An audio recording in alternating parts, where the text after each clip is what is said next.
सुशीला और रवि की 3 बेटे थे जो शादी के बाद अलग अलग देशों में रहते थे और साल में एक ही बार एक ही त्योहार में तीनों बेटे एक साथ आते थे।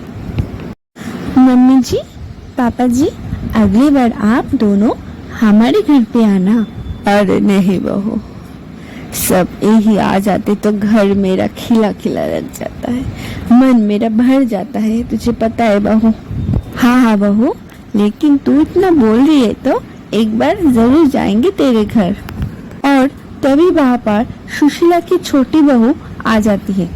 हाँ हाँ, क्यों नहीं, दीदी के घर जो बड़ा जो ठहरा सब देख के तो दीदी को रखे हो ना। छोटी बहू, तू ऐसी क्यों बात कर रही है, बोल तुझे क्या चाहिए। माँ जी, मुझे आपका वो सोने का अंगूठी चाहिए। हाँ हाँ बहू, तुझे ही मिलेगा सोने का अंगूठी, ठीक है। और तभी वहाँ पर सुशीला की मंझली बहू आ जाती है। माँ जी, मुझे आपकी वो सोने का मंगलसूत्र चाहिए। आपका मंगलसूत्र कितना बड़ा है, मुझे तो वैसा ही मंगलसूत्र चाहिए आपसे बस। हाँ हाँ बहू, ये मंगलसूत्र तू ही लेना, ठीक है। चलो चलो बहू, ये सब अभी खाना लगाओ, खाना खाया जाए, बहुत भूख लग गई है। और सभी मिलकर खाना खाने बैठते हैं कि तभी पड़ोसन कुसुम आ जाती है। अरे ओ भाभी, शक्कर खत्म हो गई घर पे, थोड़ा शक्कर दे दीजिए थोड़ा। छोटी बहू, चाची को थोड़ा शक्कर दे दो। भाभी आप जाइए ना, मैं थोड़ी इस घर पे बार बार आती हूँ, आप तो आती हो ना, आपको मालूम होगा। अरे मैं किधर बार बार आती हूँ, तू भी ना, मैं भी नहीं आती हूँ, मुझे नहीं मालूम इधर किधर शक्कर है किधर किचन है। और तभी वहाँ पर शक्कर का कटोरी लेके बड़ी बहू आ जाती है। अरे आंटी जी, ये लीजिए शक्कर। आंटी जी, आप लोगों का सहारा है माँ जी और पिताजी के ऊपर, नहीं तो हम लोग तो यहाँ रहते ही नहीं, लोग तो घर की सदस्य ही लगते हो। हाँ हाँ बहू, हम लोगों को भी ऐसा ही लगता है, हम लोग पड़ोसी कम और घर के सदस्य ज्यादा लगते हैं।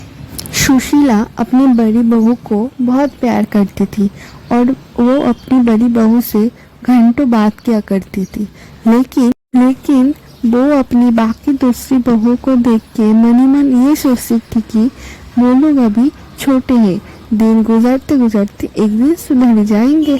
समय आ जाता है जब सब लोगों को वापस जाना होता है।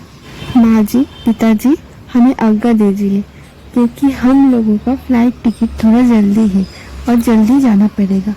और बड़ी बहू अपनी सास की गले लगकर चली जाती है। अब छोटी बहू की बारी। माँ जी, मैं वो फ्रिज की कवर और कुछ चादरें लेके जा रही हूँ, वैसे तो यहाँ पर पड़ी ही रहती है। हाँ हाँ बहू, ले जा। और चाहिए तो कुछ बोल। चाहिए तो बहुत कुछ, लेकिन रहने दीजिए, बाद में आके लेके जाऊंगी। और ऐसे ही मझली बहू भी घर की बहुत सारा सामान भी लेके जाती है और सबकी जाने के बाद घर पूरा सुना सुना लगता है। अजी, सबके जाने के बाद घर कितना सुना सुना लग रहा है ना। हाँ हाँ, सुना सुना भी और खाली भी लग रहा है। अरे जाने दीजिए ना जी, अपनी तो है और हम दोनों ही तो इस घर में रहते, कितना सारा सामान हम दोनों को लगेगा। और उनका तो नया गृहस्थी है, सामान भी तो उनका चाहिए होता है ना, खरीदने से अच्छा अपने घर से ही लेके जाए, जाने दीजिए ना। और ऐसे ही दिन बीतता रहता है और ऐसे ही हर साल सुशीला के बच्चे और बहू आते हैं और घर की बहुत सारा सामान लेके जाते हैं। लेकिन कुछ ही सालों में सुशीला की मौत हो जाती है। पिताजी, आप यहाँ अकेले क्या करोगे, चलिए ना पिताजी, आप हमारे साथ रहेंगे। नहीं नहीं बहू, इस घर में तेरी सास का बहुत सारा याद है और मैं इस यादों के सहारे जी लूँगा। अब सुशीला तो नहीं रही, लेकिन उसकी जीते जी तुम लोगों को सब सामान दे दिया और ये कुछ उसका पर्सनल सामान था, ये रही, और जिसको लेना है ले सकते हो। और छोटी बहू कहती है, मम्मी जी तो वो सोने का अंगूठी मुझे ही देने वाली थी।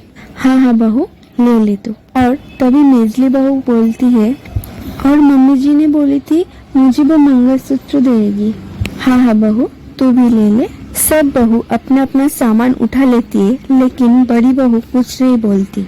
अरे बहू, तेरे लिए तो कुछ नहीं बचा, तुझे क्या दूं?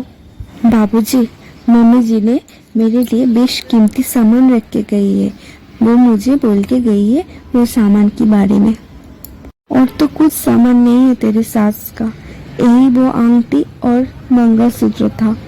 नहीं नहीं बाबूजी, वो सामान है और मम्मी जी ने मुझे बोल के गई है वो सामान कहाँ है। तू भी बोल दे बहू, वो सामान कहाँ है, तुझे लाके देता हूँ। हाँ बाबूजी, वो सामान के बारे में मैं अभी नहीं बोलूंगी, जानते समय वो सामान मैं लेके जाऊंगी। ठीक है बहू, तेरी जो इच्छा। और तभी बड़ी बहू की ये बात सब सुनकर मंझली बहू और छोटी बहू सोचने लगती है कि ऐसा क्या है जो सासू माँ दीदी को ही देके गई है। अरे दीदी, कहीं मम्मी जी ने इस घर का आधा हिस्सा दीदी को नहीं देके गई ना? और तभी वहाँ पर ससुर आ जाती है। नहीं नहीं बहू, ऐसा नहीं हो सकता, इस घर का तीनों हिस्सा तीनों बहुओं को बराबर से मिलेगा। लेकिन सुशीला घंटों घंटों से अपनी बड़ी बहू से बातें करती रहती थी, ना जाने कौन सी सामान उसकी बड़ी बहू को देके गई। हाँ हाँ बाबूजी, इसीलिए तो बोल रही हूँ, घंटों से माँ से बात करके घर का पूरा हिस्सा अपने नाम पे तो नहीं कर ली थी ना, कोई सोने का छुपा हुआ गहना। और बड़ी बहू की ये बात घर में पूरा सस्पेंस बन जाता है कि मामी जी ने क्या देके गई अपनी बड़ी बहू को। दिन बीतता है और वापस लौटने की समय हो जाता है। अरे बहू, अभी तो बोल दे, तेरे सास ने तुझे क्या देके गई? हाँ हाँ बापूजी, मैं आज ही बोलने वाली थी कि माँ जी ने मुझे क्या देके गई। अंगूठी और मंगलसूत्र जो तुम्हारी सासू माँ का बहुत प्रिय था और उसका तो बंटवारा हो चुका है, अभी तो कुछ नहीं बचा। अभी तो बोल दे, तुझे क्या देके गई तेरी सासू माँ ने? हाँ बापूजी, मम्मी जी मुझसे घंटों बातें करती थी और बोलती थी कि उनके जाने के बाद आप हमारे साथ रहे, उनकी सबसे प्रिय सामान तो आप ही हो, और चलिए ना पिताजी, आप हमारे साथ रहेंगे। पर बेटा, मेरे पास तो कुछ पेंशन भी नहीं है और मेरे पास ना कोई प्रॉपर्टी है। पर पिताजी, आपके पास तो संस्कार है ना, जो मेरे बच्चे आपसे लेंगे, इसीलिए तो आपको ले जाने पर मेरी इसमें स्वार्थी है पिताजी। चलिए ना पिताजी, आप हमारे साथ रहेंगे और हम सब खुशी खुशी रहेंगे। और सभी के सामने से पिताजी, उनकी बड़ी बहू और बेटा चली जाती है। तो दोस्तों, वीडियो पसंद आए तो वीडियो को लाइक कर दीजिए, चैनल में नए तो चैनल को सब्सक्राइब। फिर मिलते हैं नई वीडियो के साथ, तब तक आप खुश रहिए, बाय।